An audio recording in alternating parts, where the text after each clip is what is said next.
हाल दिल किसको सुनाए आपके होते हुए क्यों किसी के दिल पे जाए क्यों किसी के दिल पे जाए आप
सदर-ए वक़ार, हाज़रीन मजलिस और असातिज़ाए कराम, अस्सलामु अलैकुम व रहमतुल्लाहि व बरकातुहू।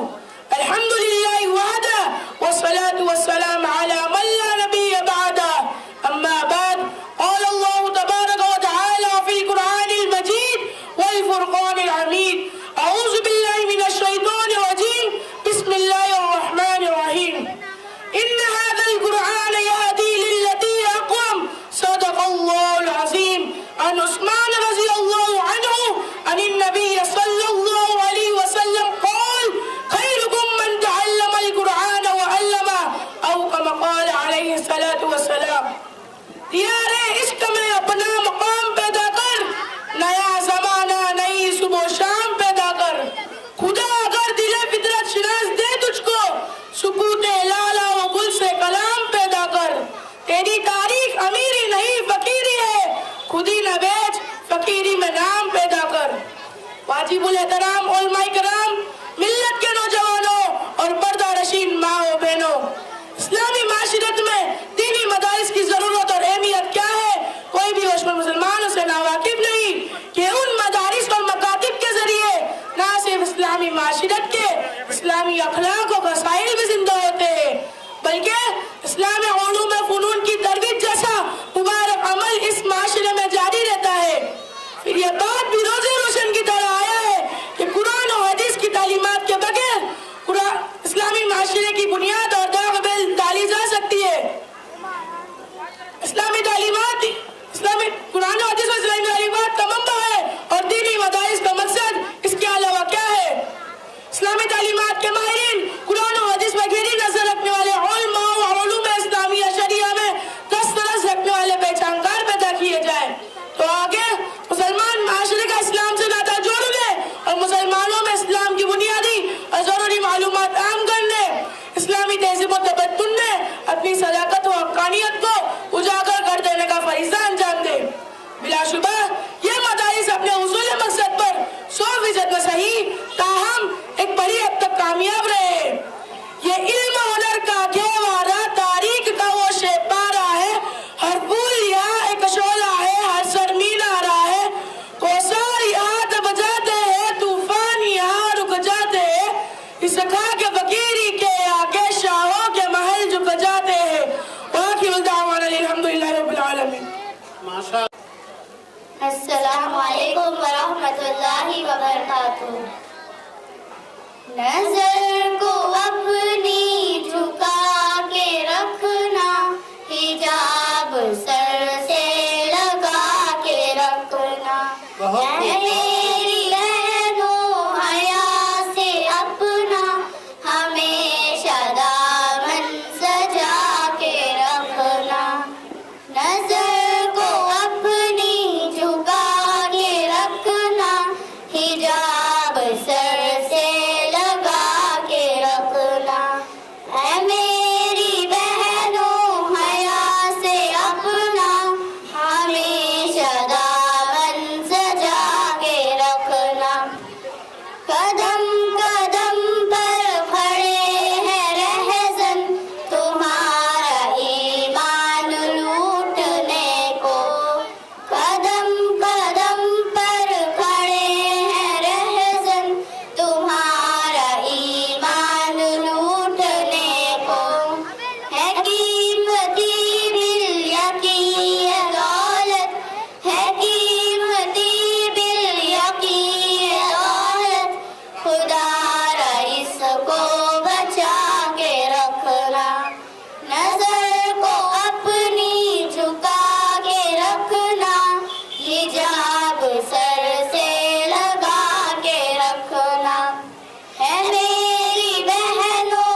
सदर वकार, किराम, जिम्मेदारान मस्जिद व मदरसा और पर्दानशीन माए और बहने, अस्सलामु अलैकुम व रहमतुल्लाहि व बरकातुहू।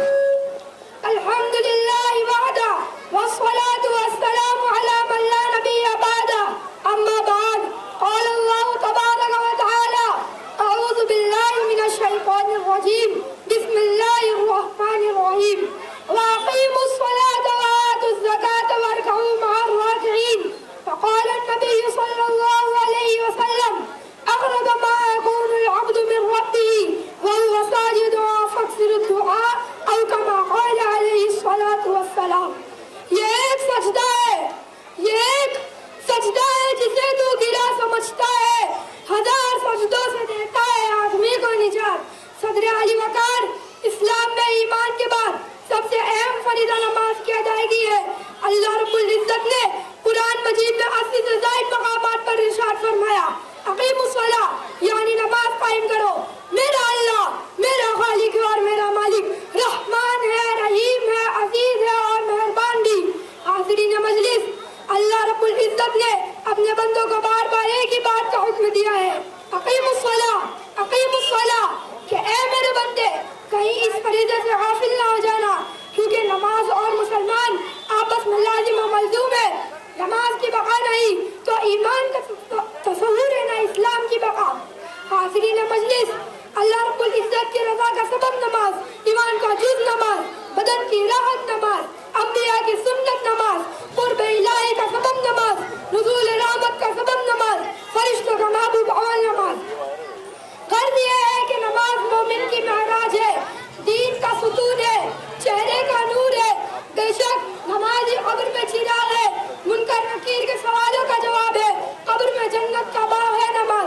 बेशक नमाज़ी रूह को ताज़ा रखती है, दिल को मुनव्वर करती है और दिल को तक़वियत बख्शती है। तो फिर कायम करो नमाज को। सजदा-ए इश्क हो तो इबादत में मज़ा आता है, खाली सजदों में तो दुनिया ही बसा करती है। लोग कहते हैं कि बस फर्ज अदा हो जाए, ऐसा लगता है जैसे कोई कर्ज अदा करना है। तेरे सजदे तुझे काफिर न कर दे ऐ इकबाल, तेरे सजदे तुझे काफिर न कर दे ऐ इकबाल, तू झुकता कहीं और है और सोचता कहीं और है। ऐ मेरे रब, मेरी इल्तिजा है कि नमाज़ों और सजदों के जरिए तू अपनी तरफ रुजू करने वाले में से हमें भी दाखिल फरमा दे और दुनिया और आखिरत में सुरखरुई नसीब फरमा। बस अपने किरदार का तू गाजी बन जा, जीत न पाए ऐसी बाजी बन जा, तोड़ने वाले खुद बनाए मस्जिदें अपनी, शर्त यह है कि पहले तू नमाजी बन जा। व आखिरु दअवाना अल्हम्दुलिल्लाहि रब्बिल आलमीन। माशाअल्लाह, बहुत खूब बेटा, अपना इनाम हासिल कर लो। बच्चे ने माशाअल्लाह नमाज के ताल्लुक से बड़ी अहम और जामे बातें पेश की हैं। अल्लाह पाक हम सबको 5 वक्ता नमाजों के एहतमाम की तौफीक अता फरमाए। अब इसके बाद एक मुकालमा पेश होगा। इस जो मुकालमे होते हैं उसके ज़रिए से सामईन को कुछ पैगाम देना मकसूद होता है। इस मदरसे के ज़रिए से, इस मुकालमे के ज़रिए से बताना मकसूद ये है कि मदरसों में तालीमी निज़ाम कैसा होना चाहिए, हमें अपने बच्चों के लिए किस तरह के मदरसों का इंतखाब करना चाहिए। और बच्चों से कुछ सवालात किए जाएंगे जिससे आपको ये भी समझ में आएगा कि मदरसों के अंदर तरीक़े तालीम और तरीक़े तदरीस क्या होता है, जिससे बच्चों के जहन में बात अच्छी तरीके से बैठ जाती है, रासिख हो जाती है, ताकि ये तरीक़ा ज़्यादा से ज़्यादा राइज हो और इस तरीक़े के ज़रिए से लोग बेहतरीन अंदाज में तलबा की तालीम और तदरीस का फरीज़ा अंजाम दें। तो अल्हम्दुलिल्लाह। वालेकुम अस्सलाम व रहमतुल्लाहि व बरकातुहू। नौफिल भाई, इस बच्चे को लेकर कहाँ जा रहे हो? मैं अपने बच्चे का मदरसा में दाखिला कराना चाहता हूँ, लेकिन कोई मदरसा ढंग का नजर नहीं आ रहा। क्या आपने मदरसा फुरकानिया का नाम सुना है? हाँ सुना तो है, लेकिन अब तक गया नहीं। तो नौफिल भाई, आप मदरसा फुरकानिया चले जाइए। क्यों भाई, मदरसा फुरकानिया में ऐसी क्या खुसूसियत है? सबसे पहले तो वहाँ तालीम मजबूत कराने की हर मुमकिन कोशिश की जाती है। दूसरी और दिल में उतरने वाली बात यह है कि वहाँ किसी भी मसलक या फिरके को प्रमोट नहीं किया जाता है। इस वजह से हर मसलक और हर फिरके के बच्चे यहाँ बिला झिझक तालीम हासिल कर सकते हैं। ये तो बड़ी अच्छी बात है। फिर तो मुझे अपने बच्चे का दाखिला इसी मदरसे में कराना चाहिए, क्योंकि मैं भी चाहता हूँ कि मेरे बच्चे इस मसलक की खोज से बाहर आकर जिंदगी बसर करें, क्योंकि मुसलमानों में नाइंतफाकी इन ठेकेदारों ने फैला रखी है। मैं अपने बच्चे को इस दलदल में फंसाना नहीं चाहता। हाँ, आपने बिल्कुल सच फरमाया। हमें जरूर इस मुसीबत से छुटकारा हासिल करना चाहिए। क्या आप मुझे उसका पता बता सकते हैं? हाँ, बिल्कुल मैं बताता हूँ, आप लिखिए। मदरसा फुरकानिया, हाँ, हरियाली विलेज, हाँ, ग्रुप नंबर 3, हाँ, रूम नंबर 3, हाँ, 3 नंबर पुलिस चौकी के पीछे। हाँ, आप चाहे तो पहले मौलाना साहब से मुलाकात करके मालूमात हासिल कर सकते हैं। क्या आप मेरे साथ चलकर मौलाना से मुलाकात करा सकते हैं? हाँ हाँ, खैर के काम में देर किस बात की, चलिए चलते हैं। अस्सलामु अलैकुम वरहमतुल्लाहि वबरकातुहू। वालेकुम अस्सलाम वरहमतुल्लाहि वबरकातुहू। मौलाना साहब, ये हमारे नौफिल भाई है। इन्हें अपने बच्चे का दाखिला मदरसे में कराने के मुताबिक कुछ मालूमात हासिल करना है। अस्सलामु अलैकुम वरहमतुल्लाहि वबरकातुहू। वालेकुम अस्सलाम वरहमतुल्लाहि वबरकातुहू।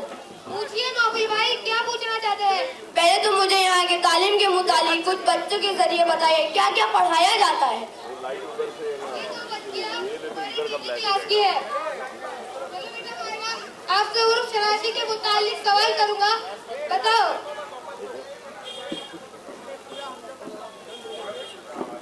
क्या लिखा है? हाँ। दिन में कितने नुक्ते होते हैं? एक होता है, कहाँ होता है? नीचे होता है।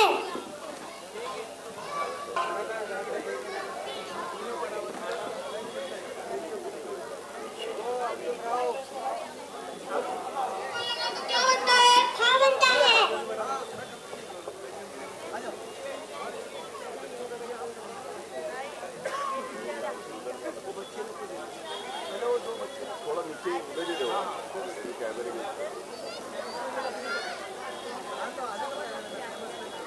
ये क्या लिखा है? ता, इसके ऊपर एक नुक्ता बना दो तो क्या बनता है? सा बनता है।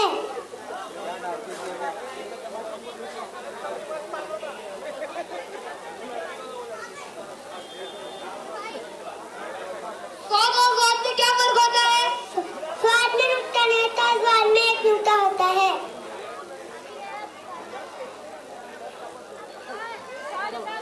ये क्या लिखा है? लो,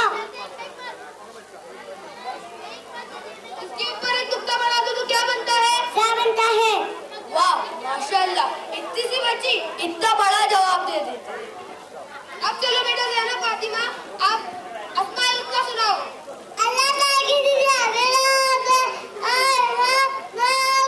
अल-रहीम, अल-मलीक, अल-कुद्दूस, अल-सलाम, अल-मुमिन, अल-मुहैमिन, अल-अज़ीज, अल-जब्बार, अल-मुतकब्बिर। पानी पीने के आदाब सुनाओ। पानी पीने के आदब, नफ्ताले, पानी से पीना।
से बदल देंगे।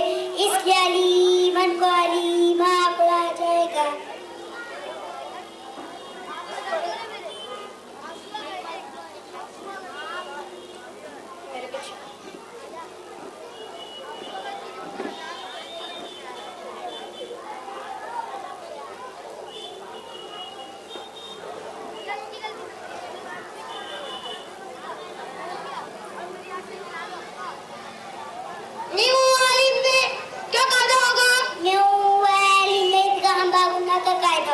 इदगाम बागुंदा का क्या मतलब है? जब नून साकिन या तनवीन के बाद क्या हुआ में से कोई हर्फ आ जाए तो आने वाले हर्फ में से मिलाकर गुन्ना के साथ पढ़ेंगे। ये 4 बच्चे हमारे दुआम क्लास के हैं।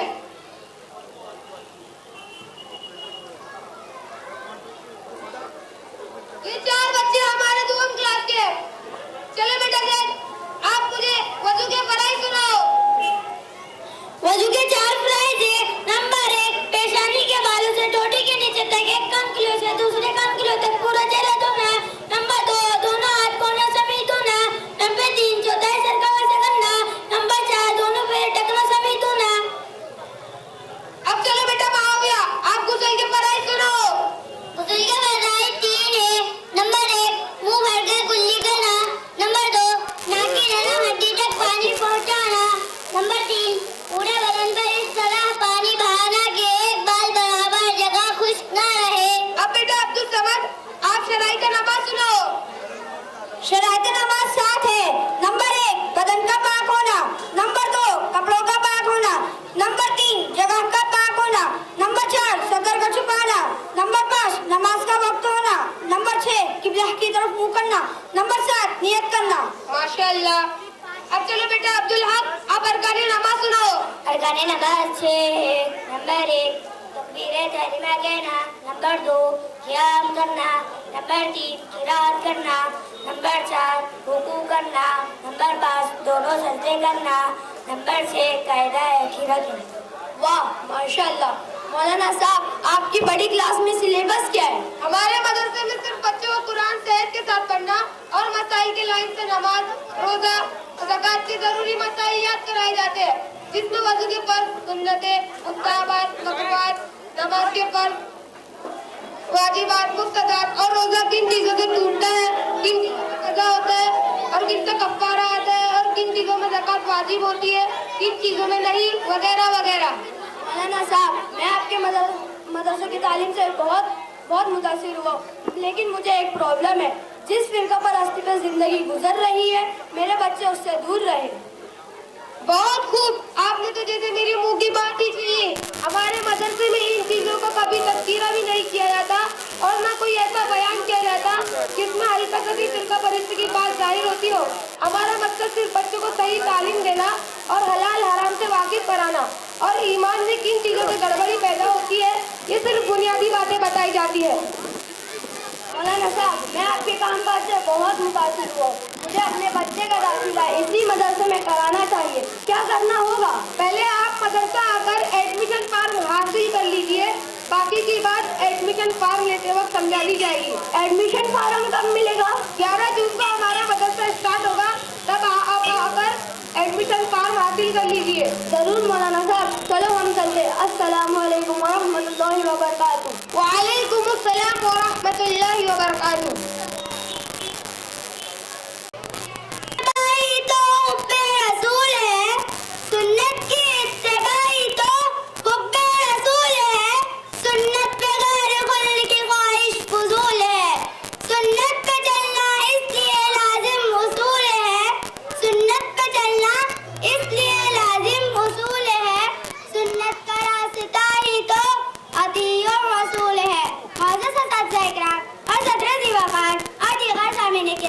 अस्सलामु अलैकुम व रहमतुल्लाहि व बरकातुहू। अल्हम्दुलिल्लाहि रब्बिल आलमीन वस्सलातु वस्सलामु अला सय्यिदिल मुरसलीन व अला आलिहि व अस्हाबिहि अजमईन। अम्मा बाद, क़ाल अल्लाहु तबारक व तआला अऊज़ु बिल्लाहि मिनश शैतानिर रजीम। बिस्मिल्लाहिर रहमानिर रहीम। वमा अर्सलनाका इल्ला काफ़्फ़तल लिन्नासि बशीरन व नज़ीरा। वक़ाल फ़ी मौज़िअ आख़र मन युति'ir रसूल फ़क़द अता अल्लाह, सदक़ल्लाहुल अज़ीम। मशाल सीरत सरकार जला रखी है, मशाल सीरत सरकार जला रखी है, शर्त हमने भी हवाओं से लगा रखी है। मैं ज़माने के उसूलों की तरफ क्या देखूं, मैं ज़माने के उसूलों की तरफ क्या देखूं, सामने सीरत महबूब खुदा रखी है। मुअज़्ज़ज़ सामीन इकराम, इस्लाम में इताअत रसूल महज एक हुक्म नहीं बल्कि ईमान वाले की नजात और कामयाबी का ज़ामिन है। इताअत का मतलब यह हरगिज़ नहीं कि हम नबी के नाम के चंद नारे मार दे, उनके नाम के आगे सिर्फ दुरूद शरीफ का विर्द कर दे, बल्कि हमारी जिंदगी का हर पहलू, चाहे फिर इबादत हो या मामलात, माशरत हो या अखलाकियात, सुन्नत और इताअत से मुज़य्यन हो। इसलिए प्यारा आका ताजदार मदीना की इताअत में दुनिया और आखिरत की कामयाबी का राज है। कुरान करीम में कई जगहों पर इताअत रसूल की ताकीद वार हुई है। फरमाने खुदा है, मा आताकुमुर रसूल फखुदूहु व मा नहाकुम अन्हु फंतहू।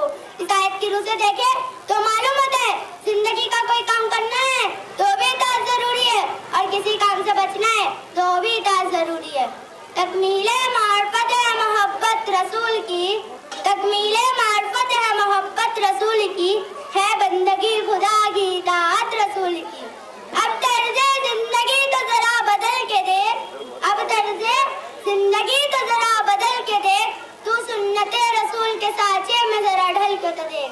सुन्नी वही है जो करे इताअत रसूल की, सुन्नी वही है जो करे इताअत रसूल की, होगी उसके हक में शफाअत रसूल की।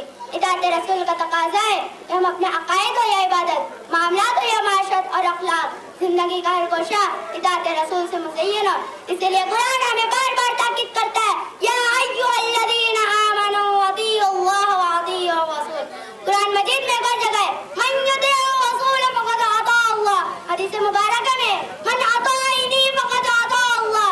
कुरान और हदीस का मुताला करने पर यह बात रोज़े रोशन की तरह आया है कि दुनियावी और आखिरवी कामयाबी के लिए इताअत रसूल इतनी जरूरी है जितना जिंदगी के लिए हवा और सांस की जरूरत है।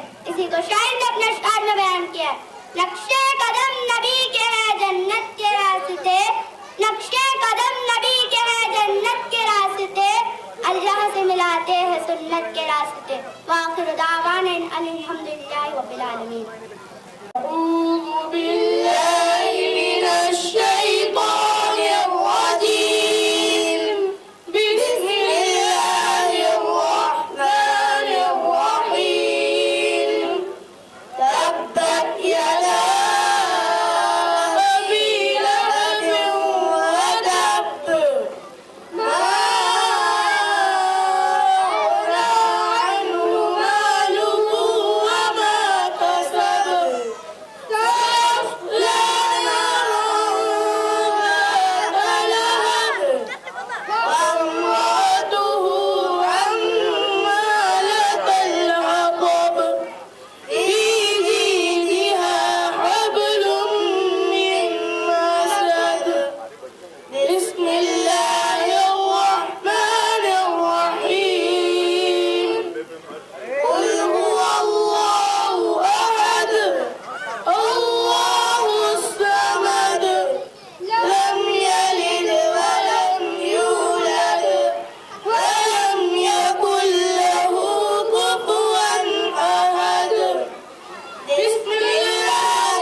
इकराम, जिम्मेदारान मस्जिद व मदरसा और बाहर से तशरीफ लाए हुए मेहमानान इज़ाम, मेरा मौज़ूए सुखन इताअतुल्लाह और इताअत रसूल है सल्लल्लाहु अलैहि वसल्लम। बड़े दर्द के साथ आप हजरत को गोशगुजार करना चाहती हूँ कि आज माशरे में बहुत सी खुराफात ऐसी दाखिल हो गई है जिसका दीन और शरीयत से दूर तक का कोई वास्ता नहीं। इन्हीं खुराफात में से एक बहुत ही आम है जिसे सालगिरह यानी बर्थडे पार्टी मनाना कहते हैं। ये वबा आज माशरे में फैलती जा रही है जिसमें कई तरह के नुकसान हैं जिनका मुकम्मल नक्शा आप हजरात को पेश करने के लिए मुख्तसर लेकिन पुरमग़ज़ मुकालमा पेश करने के लिए मैं अपनी चंद सहेलियों को दावत देती हूँ। अस्सलामु अलैकुम व रहमतुल्लाहि व बरकातुहू। अस्सलामु अलैकुम व रहमतुल्लाहि व बरकातुहू। वालेकुम अस्सलाम व रहमतुल्लाहि व बरकातुहू। नादिया, आज तो आप कोई पार्टी के मूड में नजर आ रही हो। खुशी जाने आपके कपड़ों मेकअप उछल उछल कर गिर रही है, बात क्या है? ओह, क्या तुझे पता नहीं है? किस बात का पता? आज नादिया की बर्थडे पार्टी है और पता है ने पूरी क्लास की लड़कियों को इनवाइट किया है। ये सब पार्टी की तैयारी हो रही है। अच्छा, तो इसमें इतना मटकना दिखावा करने की क्या जरूरत है? अच्छा, बेगानी की शादी में अब्दुल्ला दीवाना। अभी ये पूरी पार्टी का बाजा किरकिरा कर देगी। हाँ, चल चलते हैं और फटाफट केक लेकर पार्टी में पहुँचते हैं वरना लेट हो जाएंगे। हाँ, मैं भी आती हूँ। नहीं, तेरे आने की कोई जरूरत नहीं, हम चल केक कर लेंगे वरना पूरी पार्टी खराब कर देगी।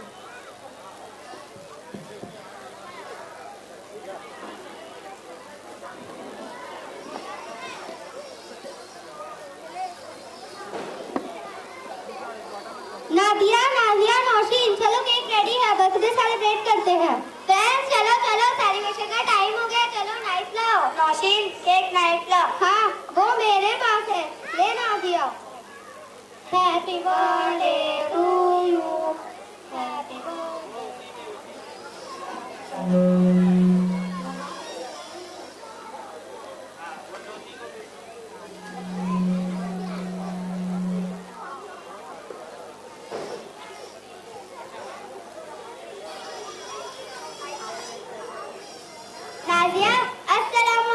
वालेकुम अस्सलाम। क्यों बहन, आज तो तुम्हारी खुशी बहुत नुमाया नजर आती है। हाँ सादिया, आज जो मेरी बर्थडे पार्टी है ना, इसीलिए आज तो मन करता है कि बर्थडे को जी भर कर सेलिब्रेट करूं।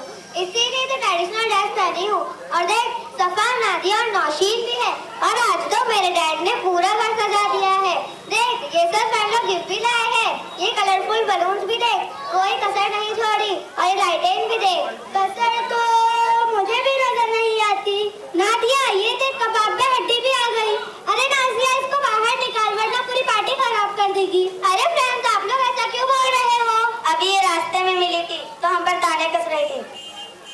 बोल रही थी कि बेगानी की शादी में अब्दुल्ला दीवाना। सादिया, तुझे भी ऐसा नहीं बोलना चाहिए था। आज तो मेरी खुशी का दिन है ना, और ये लोगों को मैंने ही अपनी पार्टी में इनवाइट किया है। खुशी तो जब होती जब तुमको कोई चीज मिली होती। यहाँ तो तेरे पास से गया है, आया कुछ नहीं। वो कैसे? अरे बहन, तेरी जिंदगी का एक सुनहरा साल खत्म हो गया और तू एक साल मुझसे करीब हो गई। और दूसरी बात ये है कि ये बर्थडे मनाना इस्लाम का तरीका भी नहीं बल्कि दूसरी कौमों का तरीका है जो मुसलमानों में भी चल पड़ा है। और जाहिर सी बात है, जब ये इस्लाम का तरीका ही नहीं दूसरी कौमों का तरीका है तो खुशी किस बात की? हम तो सीधे हुजूर सल्लल्लाहु अलैहि वसल्लम के वईद के भी शिकार हो जाएंगे। कौन सी वईद के शिकार होंगे? हमारे प्यारे आका सल्लल्लाहु अलैहि वसल्लम ने फरमाया, अबू दाऊद शरीफ की रिवायत है, मन तशब्बह बिक़ौमिन फहुवा मिनहुम। मतलब इसका ये है कि जो लोग किसी गैर कौम की मुशाबहत अख्तियार करते हैं, कल क़यामत के दिन उनके साथ उनका हश्र होगा।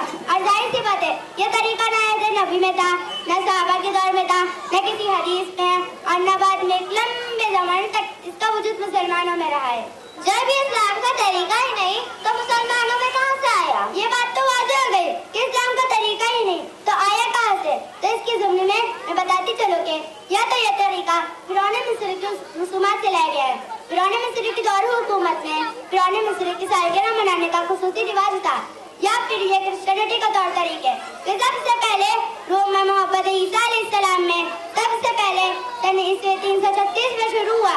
फिर मुस्तकिल 25 दिसंबर को हज़रत ईसा अलैहिस्सलाम की सालगिरह के तौर पर मनाया जाने लगा, जो धीरे धीरे पूरी क्रिश्चियनिटी पे फैलता गया और यूरोप, यूनान और दीगर मगरबी मुल्कों ने इसे अपना खानदानी अपराध सालगिरह की बतौर एक त्योहार मनाना शुरू कर दिया। और मेरी बहन, आज कातिल अपने हर दौर गरीब को इंटरनेट पे फैलाने के लिए यूट्यूब, फेसबुक, इंस्टाग्राम पर अपने सेलिब्रेशन की वीडियो अपलोड करता है और मुझे और आपको इस सेलिब्रेशन में शामिल होने की दावत देता है। इसी तरह से मुसलमान कौम और दीगर अक़वाम को इसमें शामिल कर लिया और हमने भी ऐसे फजूल काम वहीं से सीखे। जब सारी दुनिया बर्थडे सेलिब्रेट करती है और मुसलमान भी करते हैं, अगर हम भी करें तो इसमें क्या बुराई है? इसमें बुराई तो वही है जो काम गैर लोग करते हैं वही मुसलमान करते हैं। तो इसकी मुशाबत इस कौम के साथ हो गई जिससे बचना जरूरी है। और हमारे लिए तो बस इतना काफी है कि हमारा अपना आइडियल फखरे मौजूदात सरवर कौनैन सल्लल्लाहु अलैहि वसल्लम की जात है। इसके मुताल्लिक अल्लाह ताला का फरमान है, मा आताकुम रसूल फखुज़ूहु व मा नहाकुम अन्हु फंतहू। इस आयत शरीफ का मतलब ये है कि जो तौर तरीके नबी से मिले उसे ले लो और जिन चीजों से नबी रोके उससे रुक जाओ। और हमारे लिए तो अल्लाह ताला ने दीन इस्लाम को पसंद किया है। फरमाने खुदा है, इन्ना दीन इंदल्लाहिल इस्लाम। मतलब इसका ये है कि अल्लाह ताला के नजदीक दीन इस्लाम पसंदीदा है। तो हम दूसरी कौमों को क्यों अपनाएं जिसमें सुन्नत और शरीयत दोनों की मुखालफत होती हो? खुशी मनाना बुरा नहीं, लेकिन अगर वो खुशी अल्लाह और उसके रसूल की नाराजगी का सबब है तो उसका बचना लाजमी और जरूरी है। तो आप सही कह रही हैं। और मेरी बहन, ये एक फजूल काम है। जब काम फजूल है तो इसके पीछे खर्च होने वाला रुपया पैसा सब फजूल खर्ची में दाखिल है। और फजूल खर्ची करने वाले के बारे में अल्लाह ताला का फरमान है, इन्नल मुबद्दिरीन कानू इख्वान अश-शयातीन। मतलब इसका ये है कि जो इस आयत शरीफ के हिसाब से हम भी फजूल खर्च करते हैं तो हम भी शैतान के भाईबंद हो गए। अब बताओ, इस तरह की पार्टियों से बचना जरूरी है नहीं? सच कहूँ तो अल्लाह ताला ने मुसलमानों को 2 दिन खुशी के इज़हार के लिए दिए, लेकिन वो 2 दिन में भी शरीयत की हुदूद में रहकर खुशी बनाने का हुक्म दिया गया। तो इस तरह की पार्टियों जिसमें खुल्लम खुल्ला शरीयत की मुखालफत होती हो किस तरह दुरुस्त हो सकता है? माशाअल्लाह सादिया आपा, आपने बहुत अच्छी तरह मुझे दलीलों से समझाया। मैं आइंदा वादा करती हूँ कि कोई भी खुशी अल्लाह के हुक्मों को तोड़कर नहीं मनाऊंगी। आपका बहुत बहुत शुक्रिया। बहन, हम भी आपसे अपनी बदतमीजी के लिए माफी चाहते हैं, हमें माफ फरमा दो। कोई बात नहीं मेरी बहन, दीन के नागवारी बर्दाश्त करना दीन इस्लाम का एक हिस्सा है। मेरी प्यारी बहनों, इसके जिम्मे में मैं बताती चलूं, जब हमारे घरों में ऐसे सेलिब्रेशन होते हैं तो अपनी तरफ से जवाब पैदा करने के लिए यूँ कहा जाता है कि तो बच्चों की खुशी के वास्ते। ये जुमले बहुत खतरनाक है क्योंकि यही बच्चे कल बड़े होंगे और इनकी जिंदगियों से वही टपकेगा जो इन्हें सिखाया और बताया जा रहा है। इसलिए बच्चों को बचपन में ही सुन्नत और शरीयत का ऐसा वफादार बनाए कि दुनिया उनकी दीनदारी पर रश्क करे। अस्सलामु अलैकुम वरहमतुल्लाहि वबरकातुहू। वालेकुम अस्सलाम वरहमतुल्लाहि वबरकातुहू। बिस्ता सुबह दरख्शा जिन्नो मलाइक इंसान है वाह अल्लाह अल्लाह सुभान अल्लाह सुभान अल्लाह सुभान अल्लाह।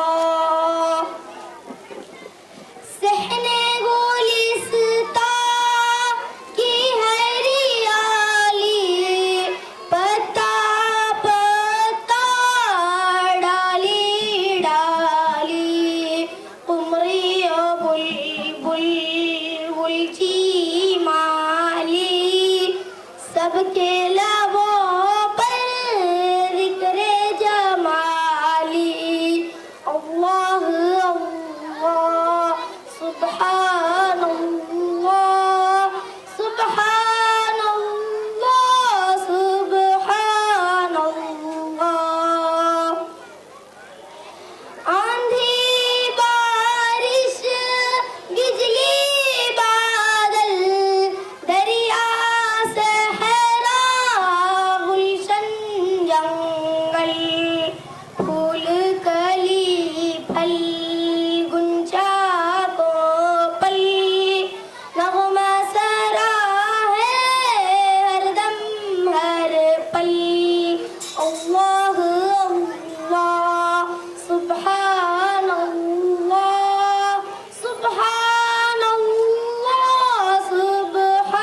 शबली रावी हाफिज जामी हिंदी और तुर्की मिस्री और शामी बेकस हो आजिज़ नामी गिरामी सबके लबों पर जिक्र ज़वामी अल्लाह अल्लाह सुब्हान अल्लाह सुब्हान अल्लाह सुब्हान अल्लाह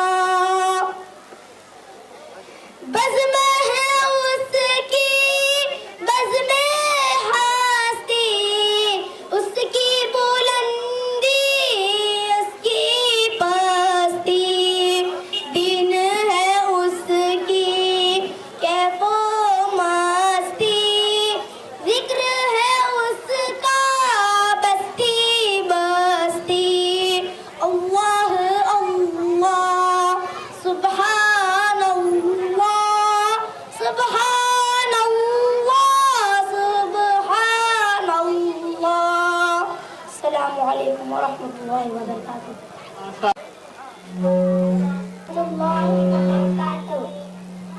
बिन देखे मोहम्मद पर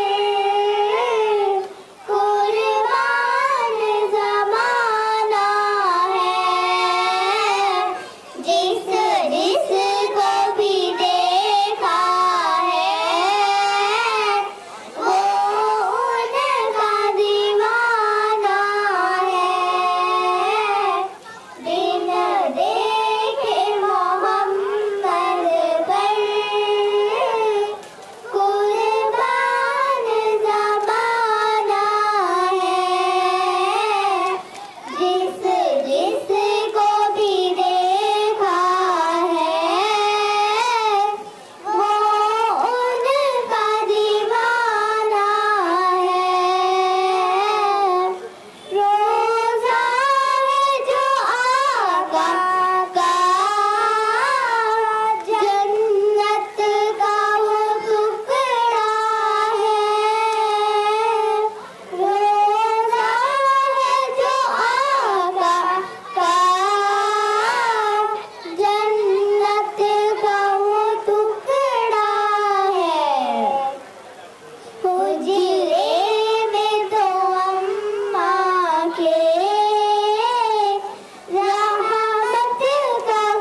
करता है बंदा?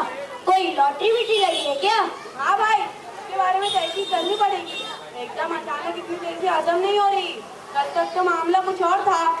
अनस भाई से मालूम करना पड़ेगा, उनको कोई ना कोई मालूमात जरूर होगी। हाँ ये सही है, चलो उनको जाकर पूछते हैं। देखो अनस भाई भी आ गए। अनस भाई, हमें एक बात मालूम करनी है। ये आन भाई पर आजकल अल्लाह ताला बहुत मेहरबान है, समझ नहीं आ रहा भाई। अरे भाई क्यों इन फालतू चीजों के पीछे पड़े हो? नहीं यार, हम इसलिए मालूम करना चाहते हैं कि कहीं उल्टी सीधी लाइन में तो नहीं लग गया। अगर ऐसा है तो हमें उसके ईमान वाले भाई होने के नाते उसकी आखिरत की फिक्र करनी चाहिए।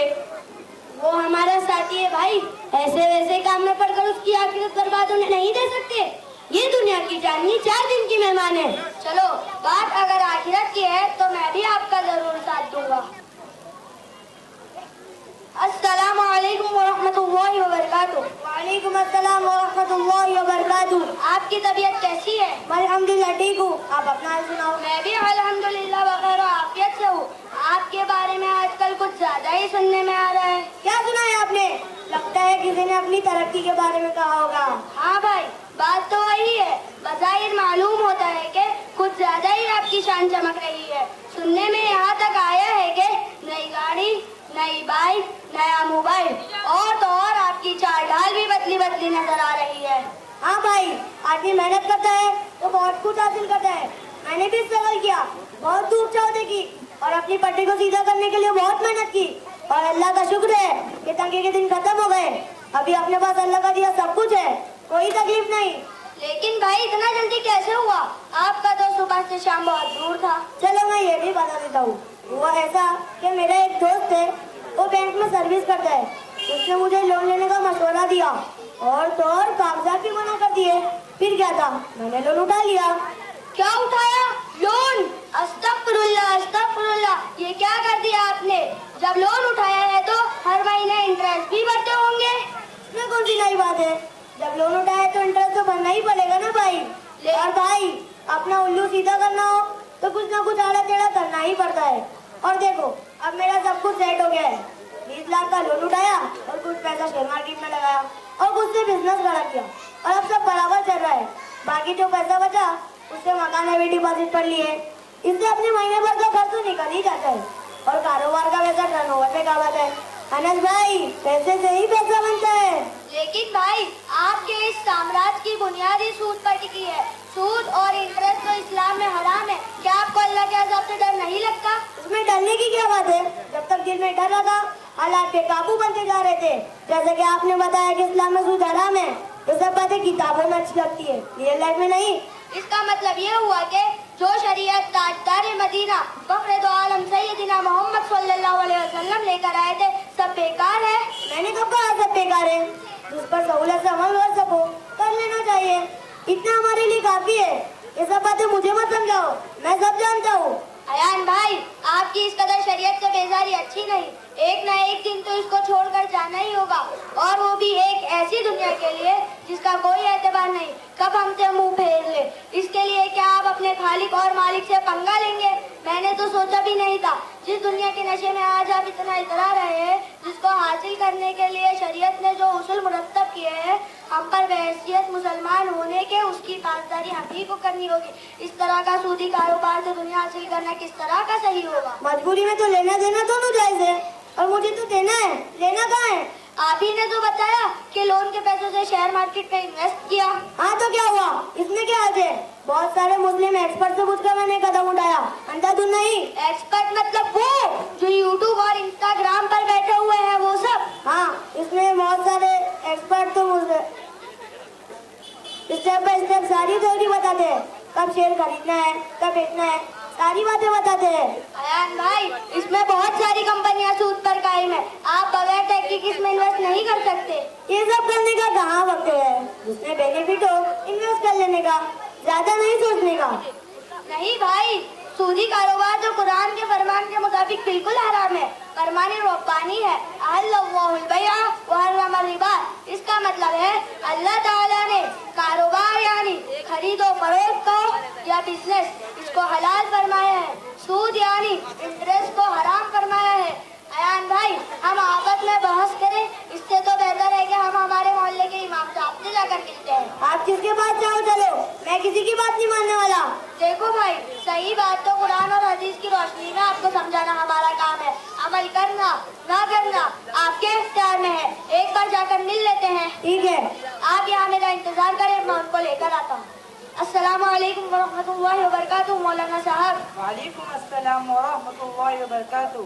मौलाना साहब, ये हमारे अयान भाई है जिन्होंने तरक्की के चक्कर में सूदी कारोबार शुरू कर दिया। मैंने हर चंद समझाने की कोशिश की, लेकिन बात नहीं बन पाई। आगे चलकर उनको कुरान और हदीस की रोशनी में समझाए। सूदी कारोबार में क्या क्या कर रहे हैं आप जरा मुख्तसर तफसील में बता देंगे? हाँ बिल्कुल।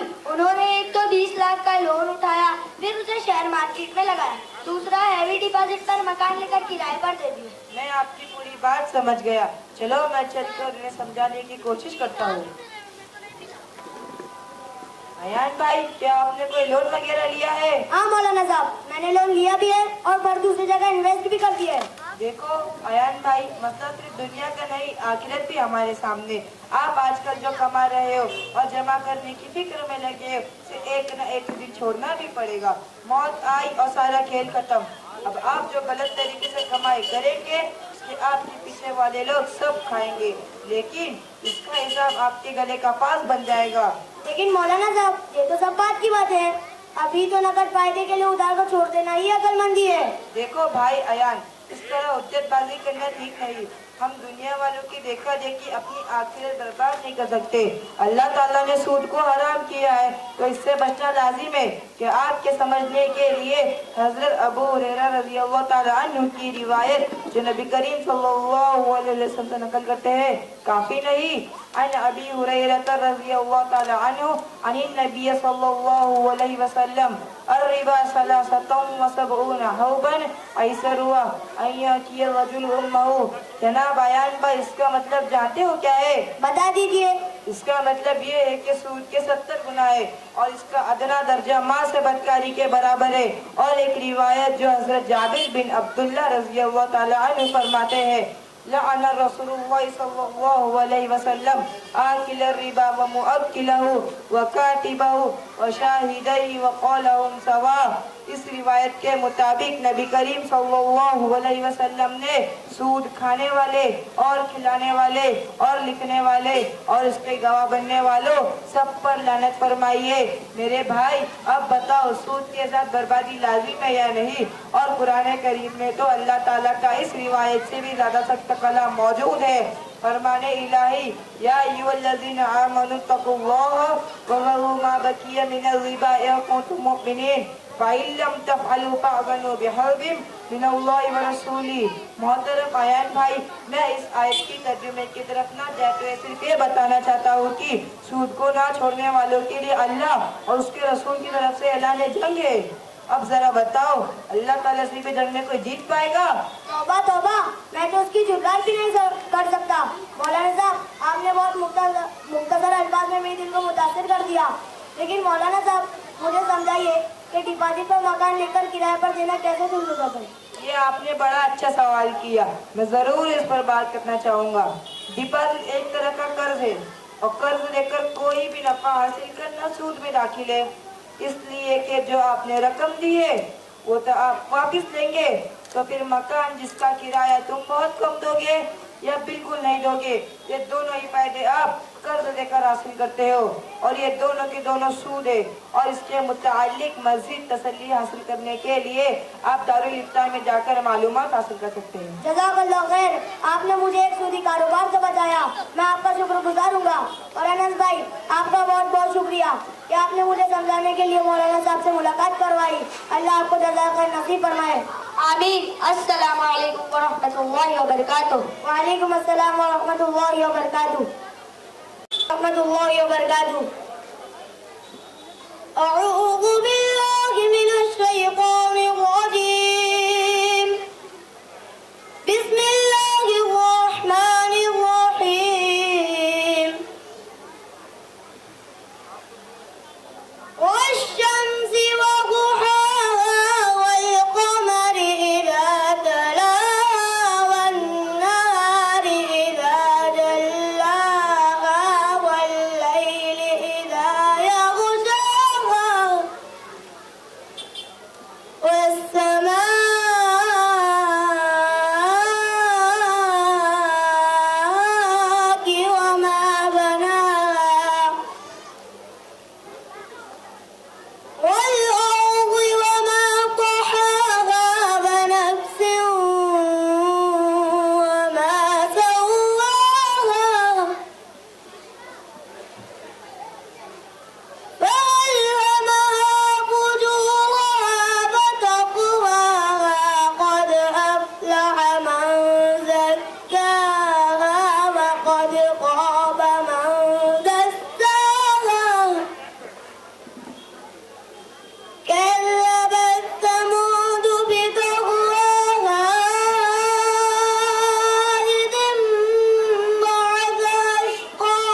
सदक़ल्लाहुल अज़ीम।